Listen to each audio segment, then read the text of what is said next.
Eu descobri artista quando eu vi outros artistas e aí eles me falaram que eu era artista.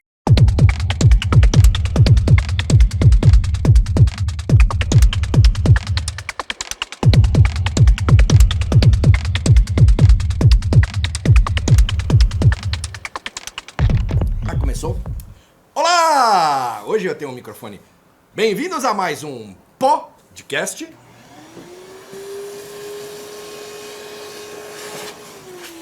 Hoje com o meu amigo Anderson Salles.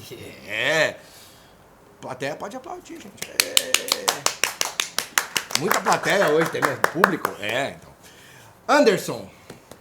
Anderson, ó, vou deixar ele falar, tá? As qualificações. Você se qualifica.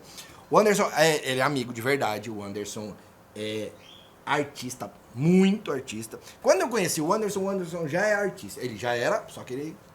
acho que você já sabia que você era artista quando eu te conheci. Não, tava tentando ser.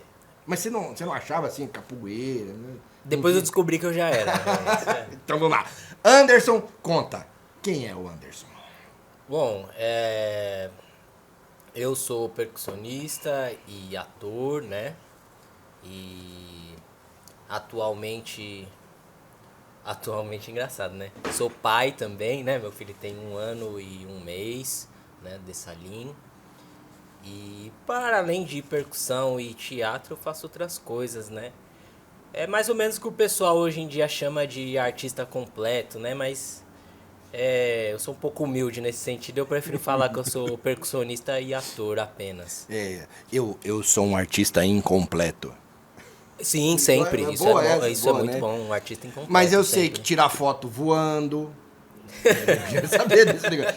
Como é que tira foto voando e sozinho? Explica. Ó, aí é aquele truque que a galera usa bastante também nas redes sociais, que é você filmar, né, e depois fazer os prints das poses, né? Então eu botei um pedestal assim no meio da rua mesmo, uma rua tranquila, mas era uma rua, inclusive tem uma parte que passa até um carro, a hora que eu tô fazendo o movimento, e ficou legal porque eu aproveitei isso pra publicar também, como se fosse um corte, né? Tô filmando, aí eu vou fazer um movimento, aí vem um carro nas minhas costas, eu olho pra trás, aí eu peço pra pessoa esperar, eu tiro a câmera do meio da rua, aí o carro passa, eu boto a câmera na rua de novo e faço a os movimentos e depois eu só printei todos Aí sobem os os créditos. vídeos. Você. É, tipo isso, né? Mas eu não coloquei, não. Muito legal. Deixei baixo. Vamos lá. Aí Anderson tá aí atuando, mas eu quero saber de antes. Como é que era o Anderson criança? O Anderson pivete? Anderson criança, eu sempre fui muito estourado, né? Assim, muito estressado, né? Você é estressado? Acho que Mas, não parece, não, né? não. Não, eu criança, assim, a personalidade que eu lembro, assim, mais forte era realmente pavio curto, né? Então eu fui criado num condomínio, né? E passava a maior parte do tempo com os meus amigos brincando. E fora de brincar eu tava na escola, né? Então lá eu brinquei com um condomínio grande, as alamedas lá são de asfalto, né? E tudo, então descer garrafa pet com a bunda, né? Rasgar tudo lá na rampa, rasgar a calça, né? Mãe da rua risca com tijolo a rua inteira. Mãe da rua não, perdão, rouba a bandeira, né? Risca a rua lá pra pôr a bandeira, fazer a divisão. Esconde-esconde, polícia e ladrão, né? Toda essa bicicleta, todas essas coisas assim. Pra quem não sabe, criança brincava na rua antigamente. A minha rua era o condomínio, mas era uma espécie de rua Vamos também. explicar, que senão fica parecendo assim, eu era um boyzinho Boyzinho. de condomínio. É um condomínio na Santa Mônica, É isso, lá extremo do esgoto. noroeste de São Paulo. Né? Tem um córrego que passa por ali. Tem um córrego que passa por ali. Não, sim, é um condomínio que depois, óbvio, né? As coisas vão se modernizando, inclusive com essa pancadaria aí de vender segurança, sistema de segurança, né? Então as coisas vão parecendo um pouco mais chique, mas enfim.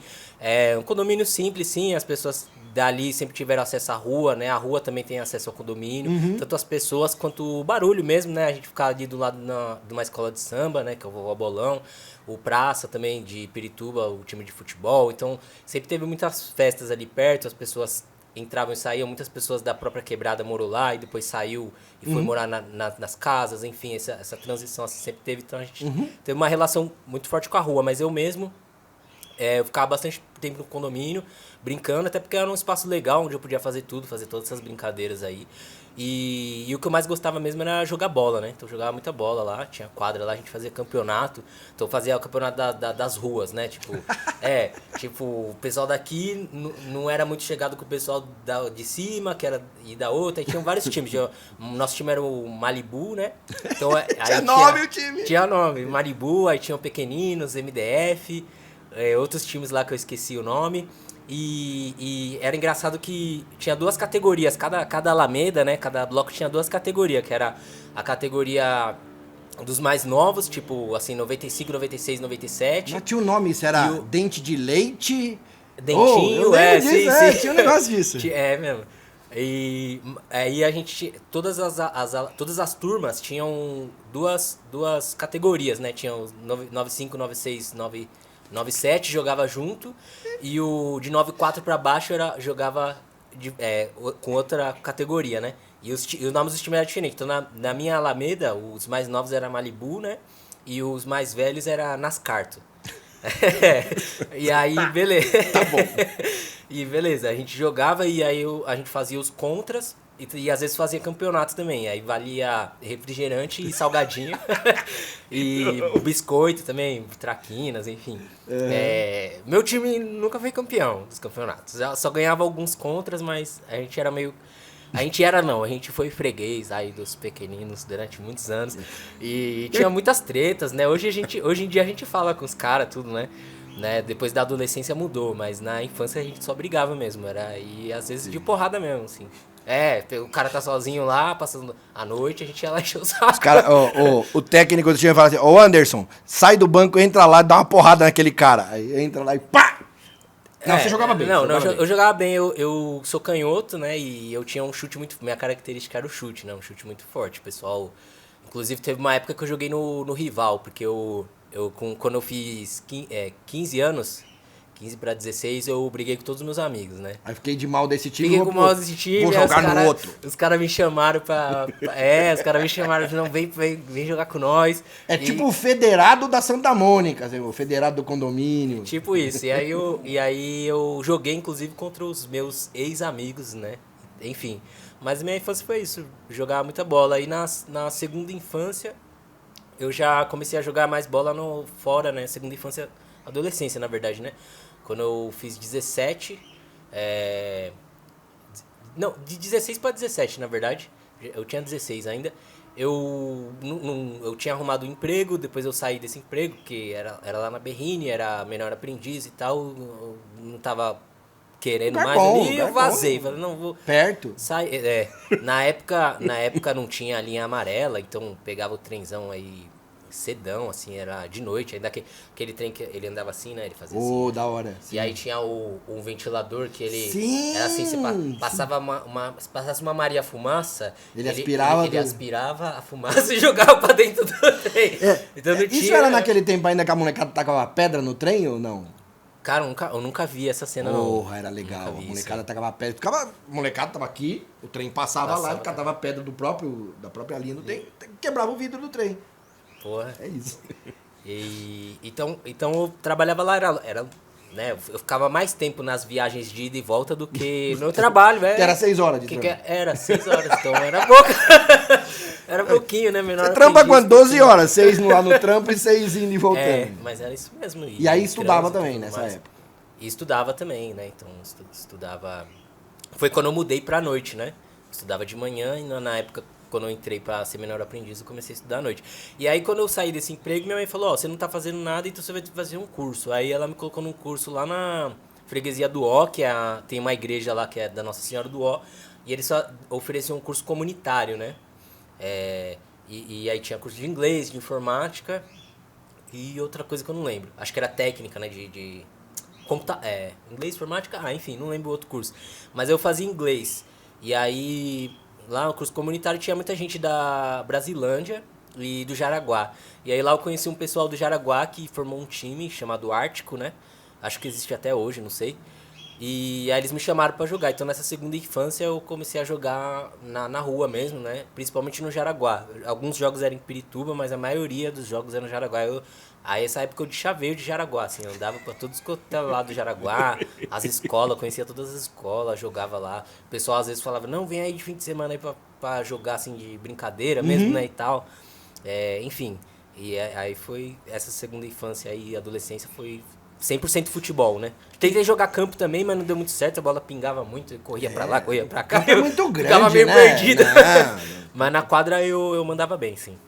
E quando é que você descobriu, assim, aí Anderson tá lá, moleque, adolescente, teve algum momento que você descobriu a arte? Como é que foi essa parada da sua relação? Quando é que você percebeu que descobriu que tinha alguma relação com arte? Isso é bem engraçado, né? Porque, na verdade, eu descobri artista quando eu vi outros artistas e aí eles me falaram que eu era artista. Então, por exemplo, assim,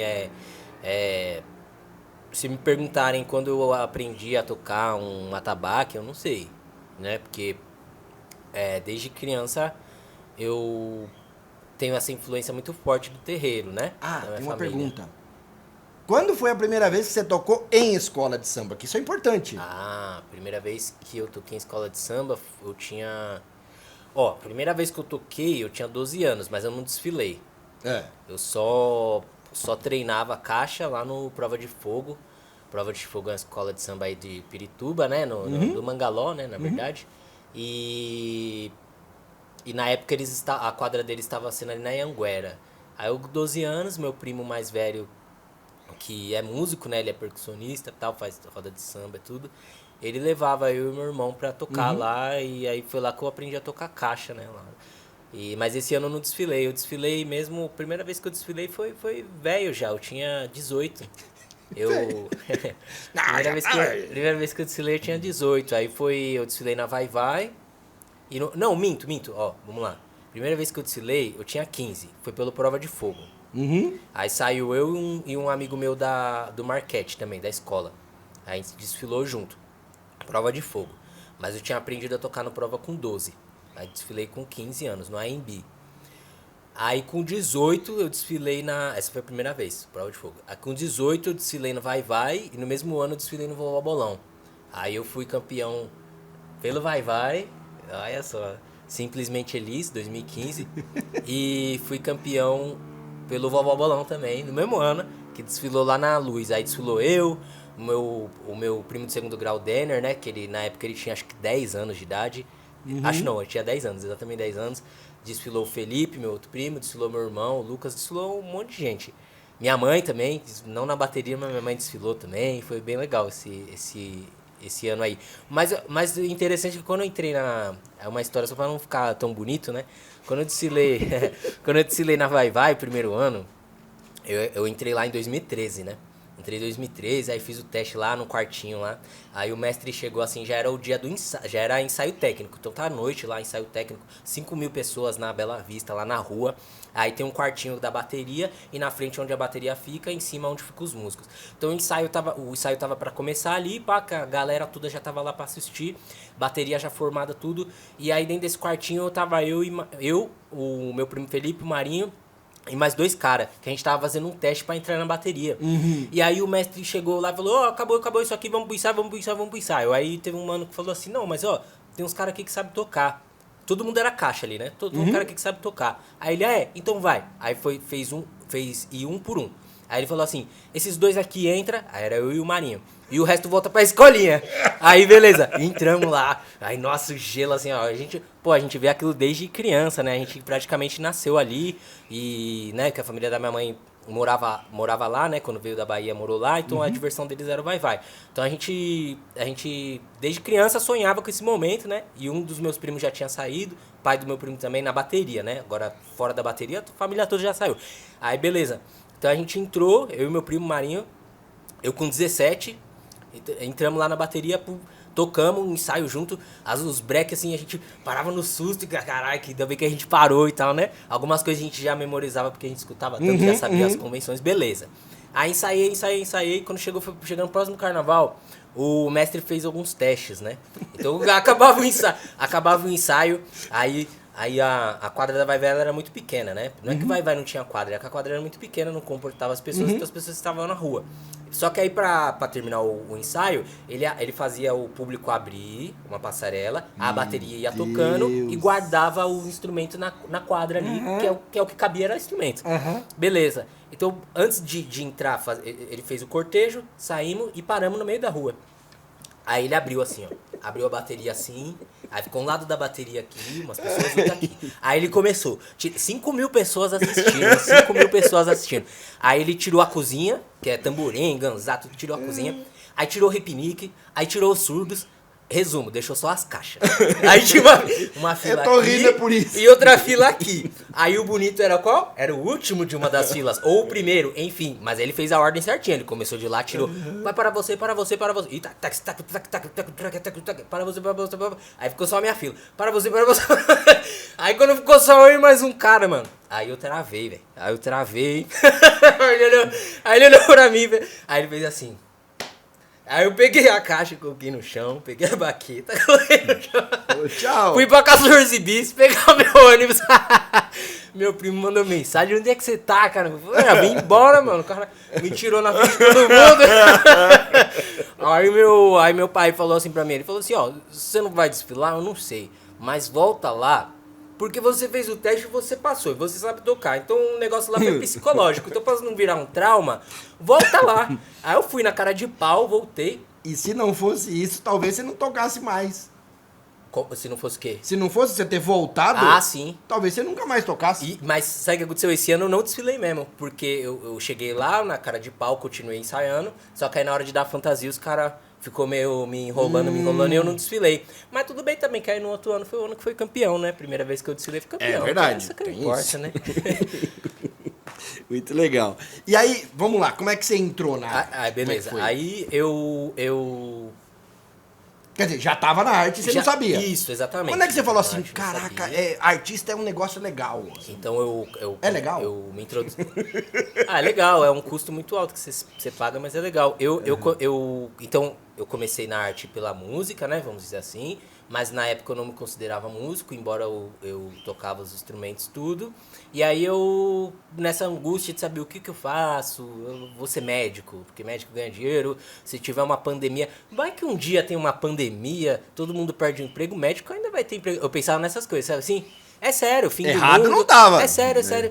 Aí eu pensava nessas profissões que eram super úteis, assim. Que No fim do mundo, os caras não atiravam em você, porque você era o médico. Porque você era o médico, Entendi. entendeu? Uhum. Aí eu ficava aquela coisa de adolescente que quando tem a oportunidade de pensar o que quer fazer, né, e tal. E aí nessa angústia, aí eu fui fazer cursinho pré-vestibular. No cursinho pré-vestibular, lá na Psico, na USP, né? Eu conheci a galera da arte, eu fui vendo que dava pra viver disso, que as pessoas vivem, que as pessoas pagam suas contas sendo artista, sendo professor, sendo escritor e tal. E aí foi nesse momento que eu falei, mano, quer saber? Eu não vou fazer esse pré-vestibular, não. Eu vou me inscrever num curso lá na SP Escola, vou me inscrever na ELT, na Escola Livre de Teatro de Santo André, né? Durante esse período eu fiquei uns 3 anos, assim, pesquisando mesmo os artistas, né? Pra saber como eles viviam, da onde eles eram formados, né? Isso já mais no teatro, eu já tava na pegada do teatro, porque meu primo Jefferson, ele fazia teatro. Ele tinha 25, na época eu tinha 16. E aí ele foi ali, quando eu vi o primeiro espetáculo que ele fez na escola, aí eu falei, nossa, mano, eu acho que eu consigo fazer isso daí. É legal, você põe uma roupa. Ah, esse bagulho aí qualquer um faz, a porra. Você põe uma roupa, assim, deve te transformar. E eu gostava muito da luz também, eu achava interessante a luz. De você se movimentar no palco, eu achava aquilo interessante. Falei, mano, eu vou fazer essa parada. Mas aí no começo era só por diversão. E ainda trabalhando, né? Sempre trabalhando, saía de um emprego, entrava em outro, aquela coisa. E fazendo teatro, até que chegou esse momento que fez o cursinho, eu falei, mano, vai ser teatro mesmo. Aí fui investir, entrei na escola, prestei a Escola Livre de Teatro de Santo André, prestei a Escola de Arte Dramática. Aí eu não passei na Escola de Arte Dramática, passei na Escola Livre de Teatro. E daí eu entrei lá e as pessoas olharam pra mim e falaram assim, você é percussionista, né? E engraçado que quando eu entrei lá, como todo mundo que entra lá e entra em escola, é igual você entrar numa faculdade pública, é você entrar numa escola de teatro pública, é a mesma coisa. Você chega lá, você acha que todo mundo é incrível. Só que todo mundo também acha que todo mundo acha todo mundo incrível. Principalmente os novatos, verdade, em relação aos verdade. mais velhos já tá meio pá. Mas os novatos sempre acham todo mundo incrível. Então o que acontecia lá? Tinham tambores e as pessoas tinham os cortejos, aquela coisa baco, aquela festança e tal, rituais e E tal. tocava daquele Tocava jeito. daquele jeito que era nada a ver, assim. Só que na época eu era tão vislumbrado que pra mim tava. Todo mundo toca aqui, né? E eu venho de um lugar onde realmente Todo mundo tocava mesmo. Então eu não reparava. Só que depois que um pessoal mais velho me chamou, isso foi no meu primeiro ano. Um pessoal mais velho chegou em mim e falou: Ó, a gente tá escrevendo, a gente passou num vai, né? E a gente precisa de um percussionista e vai ser você. Aí que eu comecei a olhar que o pessoal não tocava, quem tocava era eu. Quem tocava era eu. Aí eu fui estudar. Aí eu fui estudar música, tô estudando até hoje. E foi aí então que eu me descobri artista, foi na Escola Livre de Teatro. Mas aí você tinha uma crise ainda. Mas pera, eu quero ser ator, quero ser músico, mas por que uma coisa, outra coisa? Rolou esse negócio? De você querer separar uma coisa. Não, isso aqui, percussão é uma coisa, teatro é outra coisa. Teve esse momento? Não, na verdade, assim, semelhante à sua história, né? Quem me levou pros palcos pra atuar mesmo, de fato, profissionalmente, foi tocando. Porque se eu não tocasse, talvez eu não teria sido chamado pra ser ator. Eu tenho certeza que ninguém me chamaria. Mas eu virei ator porque eu comecei tocando. E nessa mesma peça que eu toquei, a primeira temporada eu só tocava. E aí na segunda me deram um texto, assim, né? Sim. E aí eu comecei a falar. E assim, eu vi o vídeo anos depois, gente, eu falava, meu Deus do céu. Que horrível essa Era eu? Não era eu, era outra pessoa. Nossa, eu dava um texto muito mal, muito mesmo, assim, sem noção nenhuma de atuação, né? Enfim, depois eu fui aperfeiçoando isso também, né? Fiz esse trabalho, que é o Mato Cheio, com esse pessoal da ILT, da Carcaça de Poéticas Negras. Logo depois, eu fui chamado por um amigo que fez a iluminação dessa peça, e ele estudava na USP, o Afonso, ele mora em Taipas. Ele estudava na USP e ele precisava fazer um TCC. E aí ele me viu tocando, porque ele era o iluminador da primeira temporada, e ele me chamou pra ser músico na peça dele, do TCC dele. E ao contrário de muitas pessoas que estão começando, né, que eu acho isso assim, incrivelmente ignorante da parte de quem tá começando, mas eu nem vou receber nada. Mano, você vai lá fazer lá, cara, você nunca fez nada, vai lá, experimenta. E outra, eu posso dizer que eu fiz USP. Eu fiz USP. É verdade, porque você tava lá. Mas é verdade, porque quando eu entrei lá, o pessoal é muito específico. É uma outra escola mesmo. Então o pessoal era muito cabeçudo. O pessoal, tipo assim, ó, era 8 da manhã, a gente saía de manhã. Era 8 da manhã, a gente ia falar da Carolina Maria de Jesus, mas trazendo os territórios em que ela viveu para falar da cidade de São Paulo. Sonhos em Travessia, quer dizer, é uma cidade em que você pega um trem aqui em São Paulo, se você olhar para cada pessoa, não que em outros lugares não seja assim, mas principalmente cidade grande, porque em São Paulo, acredito eu que 50% das pessoas não são daqui, ou pelo menos os pais não são daqui, então todo mundo vem aqui em busca de um sonho. Então era Sonhos em Travessia. E aí eles tinham textos sobre a cidade, sobre o rio Tamanduateí, sobre o rio Tietê, sobre o rio Pinheiros, e textos. E aí a gente, 8 da manhã, a gente lia para nós mesmos, em voz alta. E eu, na hora que chegava aí pra eu ler, nossa senhora, eu ficava assim, em uma linha, eu ficava 3 horas numa linha. E quando eu terminava a linha, pelo menos eu errava 2 palavras. Então aquilo foi me angustiando, né? Virava uma tortura, virava o CLT 8 da manhã, suando frio. O que eu tô fazendo aqui? Eu só queria tocar e atuar. O que eu tô fazendo aqui? Ela falava, mano, eu vou ter que passar por isso. Não adianta ficar dando jeitinho. Então eu comecei a ler Comecei a ler. E eu lia pra mim mesmo, em voz alta, assim, deu pelo menos ouvir, falava as palavras e tal, e eu fui melhorando. Então ali pra mim foi uma escola muito boa, assim. Eu via que o pessoal tava cansado, com sono, mas eu via que eles se dedicavam, eu via que eles tinham uma disciplina. Então eu roubei aquilo deles ali, sem tirar deles, roubei aquilo. Então esse foi o segundo trabalho que eu fiz profissional. E aí a gente fez o TCC dele e ao mesmo tempo a gente escreveu um PROAC e a gente passou pelo PROAC. Quer dizer, eu fui pra não receber e acabei recebendo. Esse foi o segundo. Aí o terceiro já foi um pessoal, uma pessoa, o Johnny Salaberg, que era da Carcaça, do primeiro espetáculo que eu fiz, ele já me chamou para um segundo espetáculo com outro grupo dele que também veio da ILT, com um pessoal que já era tão velho de ILT que eles já tinham saído da ILT quando eu entrei. Então já foi o segundo, o terceiro espetáculo que eu fiz. Que já era outra dinâmica, já era outra o dinâmica, papo é outro. E daí foi indo e eu só fui roubando. Cada lugar que eu entrava, eu pegava... eu vejo uma coisa interessante de algum artista, mano, eu já imito e depois vai se transformando, óbvio, eu não vou conseguir copiar a pessoa, mas é legal você ver. Eu falo desse pessoal da USP principalmente, assim, era legal ver, né? Na época eu até comprei uma bolsa da Quechua. Perfeito! Mas mó ruim, né? Porque era muito pequena, a cara pra caramba era pequena, meio que não cabia as coisas, mas algumas coisas foi... Eu falava, mano, que vergonha, né, que eu fiz isso, né? Eu precisava estar enturmado e tinha coisa que eu achava legal e que não deu certo, mas outras coisas que eram legais e que foram úteis pra minha... E são úteis até hoje, assim, eu uso até hoje, coisas que eu aprendi com eles. E então esse foi o começo aí da... E aí o Anderson chegou aqui, estudou música, aí foi, e pá, hoje dá aula de música e toca em outras coisas. Como é que tá esse bagulho? Como é que você se vê hoje? Assim, você é artista, o mundo da arte aqui. Como é que você se enxerga nisso? Antes eu queria falar um episódio que eu esqueci, que é o Marquete ainda, a escola que eu estudei ensino médio, né? Logo quando eu decidi fazer escola de teatro, engraçado que tudo que eu tô falando eu tinha 16, 17, né? Interessante, isso eu nem sabia.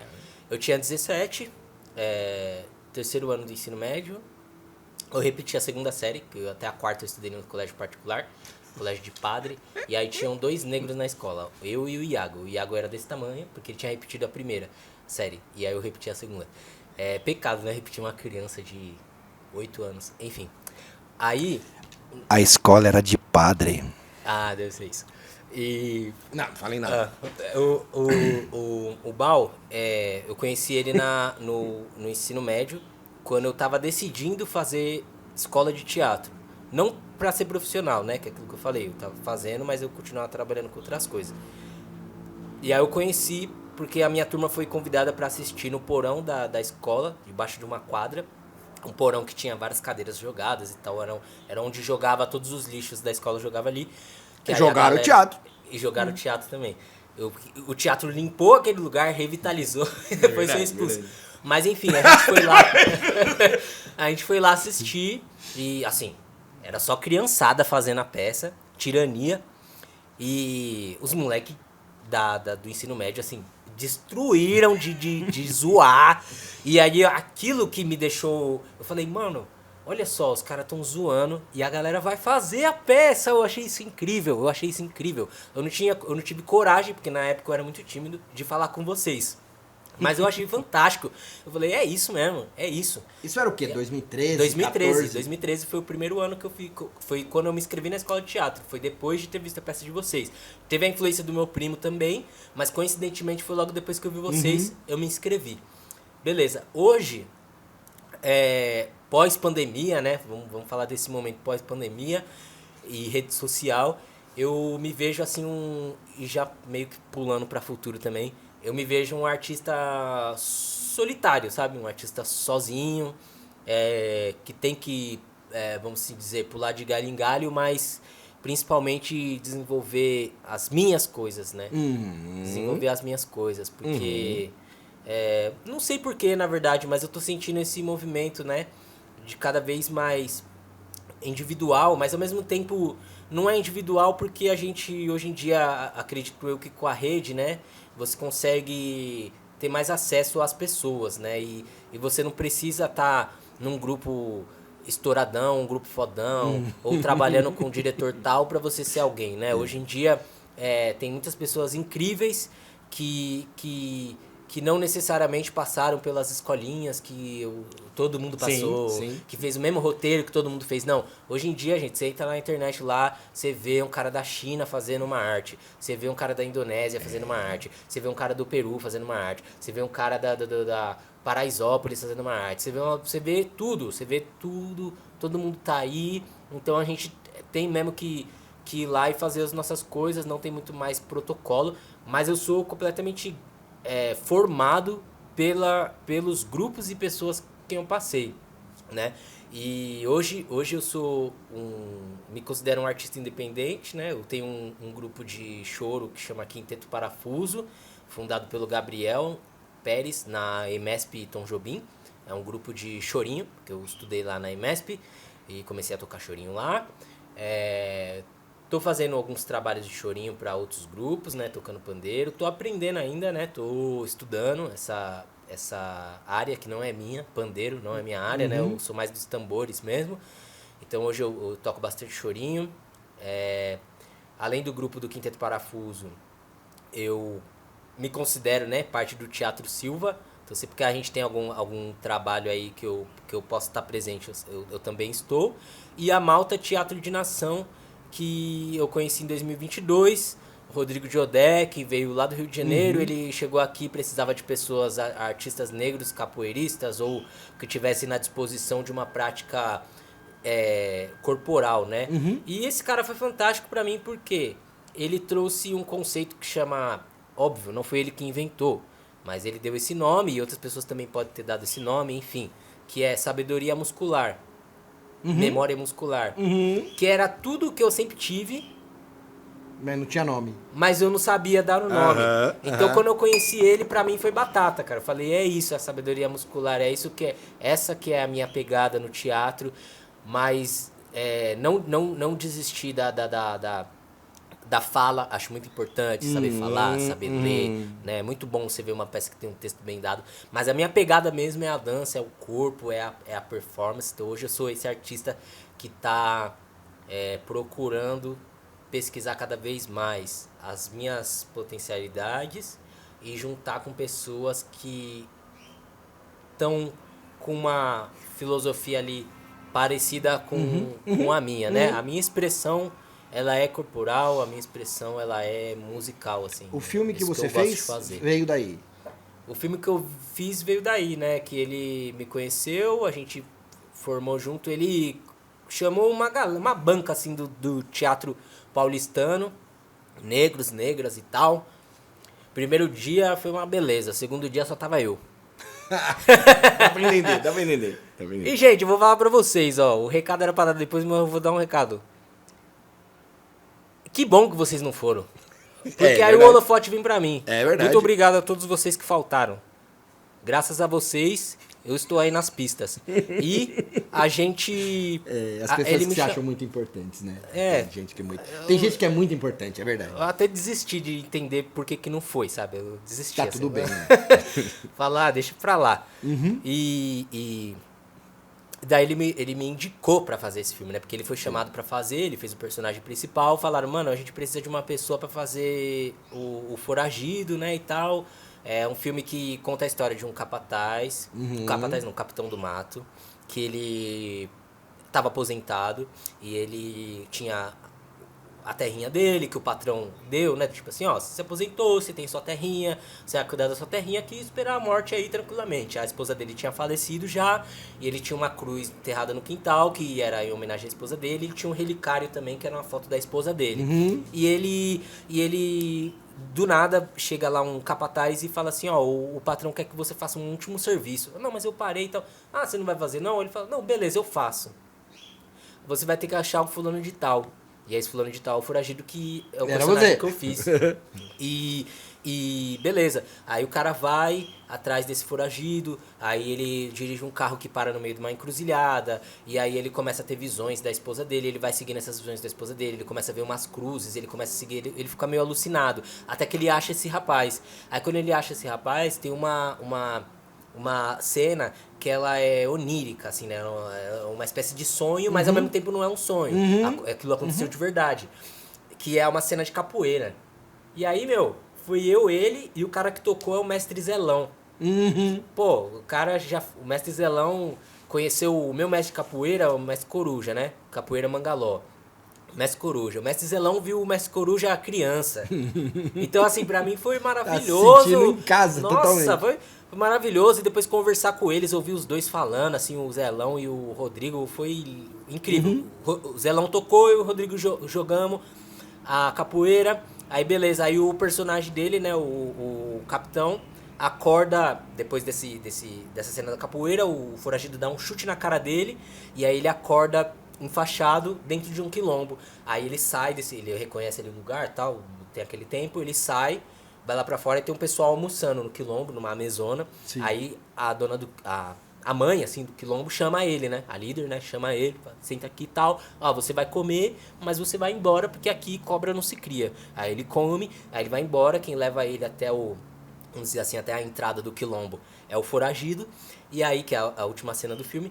E aí ele pega o relicário, que tem a foto da esposa dele, e ele entrega pro foragido e fala assim, ela pode ficar aqui? Aí o foragido pega o relicário, volta pro quilombo, o capitão vai pra dentro do mato e segue sua vida, assim. Foi o primeiro filme que eu fiz e foi incrível, porque não teve fala, então ainda tem esse desafio de fazer... De ter que contar uma Ter história. que contar uma história e no cinema a gente sabe que é diferente do que no teatro, né? Então eu já tô preparado aí também pra... Tamo aí, porque no teatro foi difícil falar. Hoje eu ainda tô aperfeiçoando, óbvio. Tem gente, Isso é muito legal. Tem gente que é muito boa, assim, juro, gente. Tem gente que você fala assim, como que essa pessoa consegue dar esse texto, mano? Você lê o texto, você não descobre nada daquilo. A hora que a pessoa vai falar, você fala, nossa, é o mesmo texto que eu li? Não é possível, a interpretação muito boa. Hoje eu tô bem melhor, né, do que antes, procurando melhorar cada vez mais. E o cinema eu ainda vou ter esse desafio de dar um texto pra cinema e ver e falar, ai meu Deus, tá feio, tal. Mas por enquanto esse filme ele foi muito mais teatral, então era muito mais cenas de movimentos, cenas mais distantes, não tem nenhum close em mim, né? Então foi tranquilo, foi essa experiência, foi o último. Mas aí no teatro então você tinha que dar um texto e no cinema então você tinha que não dar um texto. No cinema não tinha texto. É muito louco isso. Que o jogo inverte nas coisas que deveria ser o contrário. Tem uma coisa aí. Me fala aqui, Anderson, como é que você imagina, assim, o Anderson no futuro, assim? O senhor Salles realizado. O que você gostaria de fazer pra dizer assim, ó, agora, sim. Agora foi, já era. É isso aqui que eu queria... a sua, não aposentadoria, mas quando você tiver naquele lugar que você não precisa mais brigar pelas coisas, o que você precisava? O que você queria que você gostaria de fazer para que isso acontecesse e estabilizasse a sua vida? Não tô falando grana, tô falando arte mesmo. Sonhar à vontade, é isso, resumindo. Sim, eu gosto muito de tocar tambor, congas e tal, assim. Se eu ver, assim, uma sala com 5 congas, mano, pra mim é uma das melhores coisas da vida. Mas tem um instrumento que para mim é o meu sonho, assim, e quando eu aprender eu vou me sentir realizado mesmo, que é tocar piano. Eu faço percussão no piano, faço ritmo no piano, isso aí eu faço. Mas eu não toco, então o meu sonho de artista, assim, me sentir realizado, não só de artista, mas na vida mesmo, porque eu não consigo separar minha vida da música. Meu sonho de vida é poder compor músicas melódicas, não só rítmicas. Pegar um piano, vou compor um choro. Nossa, aí, cara, eu posso ir embora pro interior, meu filho, o velhinho lá, meu filho fazendo a vida dele, vai me ver quando ele quer, que eu vou estar bem. Eu tocando piano, fazendo minhas composições, eu vou estar bem, assim. Entendi. E óbvio que aprender outros instrumentos também, bandolim, violão, depois cavaco. Depois que a melodia pegou, aí pega... Aí só vai transpondo pra outros. Mas o meu sonho mesmo, assim, é poder compor músicas melódicas, assim. Eu tenho esse sonho, assim, compor música, compor. E nossa, pra mim vai ser incrível quando eu conseguir realizar esse sonho. Não, eu vou no show. Muito Você bem. vai tocar comigo, você não vai no Então meu aí, show, ó, você vai tocar. mas eu não faço questão não, eu toco o tambor mesmo, tá tudo bem, pra mim, essas ambições, meu Deus, acho que eu não tenho, acho que eu não tenho nenhuma, na verdade. Mas então, ó, vamos lá pro nosso quadro, conta um segredo do Anderson, qualquer coisa que você quiser contar. É um segredo muito bom esse aqui, ó. Não, esse que você já pagou mico pra 5 mil pessoas na Vai já é um Putz, verdade. Mas não, agora conta um que esse não Não, vai. é um segredo simples, assim, doméstico. É porque, como eu já sabia que ia ter a pergunta, então já pensei antes. Não é nada combinado isso aqui. Fazer o quê, né, velho? Cada convidado é uma surpresa. É uma história, claro. Então, quando eu vou ao banheiro fazer o número 2, se eu estou na minha casa ou na biblioteca Brito Broca, que é um dos lugares que tem um banheiro mais limpo que eu já vi na minha vida. Banheiro da biblioteca Brito Broca, biblioteca de Pirituba, gente. Mãe, tô indo na biblioteca. Você vai leve? Não, vou cagar. É tipo a casa do Pedrinho, a biblioteca Brito Broca. Tá bom. Lembra do comercial do Casa do Pedrinho? E então, que é o seguinte, gente. Quando eu vou fazer o número 2, é um segredo, hein? Eu me sinto muito mais à vontade se eu tirar a roupa toda. Tiro a roupa, eu penduro bonitinho, óbvio. Pelado na Nossa, véio, aí eu não consigo essa coisa de abaixar a calça, subir a camiseta só até aqui. Que estranho, fica uma coisa estranha. É um grande segredo aí. É muito bom. Eu gosto. Gente, tá pegando fogo no prédio. Ih, Anderson morreu. Hã? Eu acho que no momento ali, velho, eu acho que nem penso no frio, né? Vou fazer, olha, o segredo... Vou meditar aqui, daqui a pouco eu ponho minha blusa. O segredo foi tudo tão certo. bom que a Tami nunca fez uma pergunta pro entrevistado. Olha só. Só não pode deixar a roupa cair na privada, né? Não, é verdade, é verdade. Sempre um detalhe. Porque se tiver na Brito Broca ainda vai ser mais... Eu vou... Alô, Sandro, tudo bem? Bom, é isso, esse é um segredo. Bom, aí. muito bom. O recado você já deu. O recado Então, já tá veio, resolvido. tá dado. Agora, a nossa última pergunta, ó, viu? Acaba a entrevista, uma hora acaba. A nossa última pergunta, que é uma pergunta muito surpresa, que ninguém sabe. Se você tivesse uma oficina dessa, assim, o que você faria na oficina? Ou com a oficina? Já teve de tudo a resposta. Fica à vontade para responder o que você quiser. Eu com certeza aprenderia a fazer instrumento, viraria um luthier. E também usaria para fazer cenário de